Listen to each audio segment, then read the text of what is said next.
ఆనాడు మొత్తం బీసీలు 52%, ఇంక్లూడింగ్ ముస్లిం మైనారిటీలు కూడా బీసీలలో ఉన్నారు. వాళ్ళకి 27% రిజర్వేషన్లు ఇవ్వాలి అని మండల్ కమిషన్ రికమెండ్ చేస్తే 27% రిజర్వేషన్ అమలు చేసింది కాంగ్రెస్ పార్టీ. బలహీన వర్గాలకు అండగా నిలబడ్డది కాంగ్రెస్ పార్టీ. అదేవిధంగా 2011లో సోనియా గాంధీ గారి నాయకత్వంలో దేశం మొత్తంలో కులగణను చేసిండ్రు. ఆ నివేదిక ఇచ్చే లోపల 2014లో ప్రభుత్వం మారింది. నరేంద్ర మోడీ గారు ప్రధానమంత్రి అయినరు.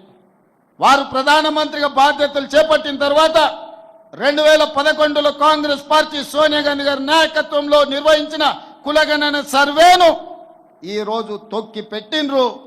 వాళ్ళు కనిపించకుండా చేసిండ్రు. అలాంటిది రాహుల్ గాంధీ గారు భారత్ జోడో యాత్ర సందర్భంగా బలహీన వర్గాల యొక్క కష్టాలను నష్టాలను చూసి కాంగ్రెస్ పార్టీ తెలంగాణ రాష్ట్రంలో అధికారంలోకి వచ్చిన ఎంబడే కులగణను చేస్తామని ప్రజలకు మాట ఇచ్చిండ్రు.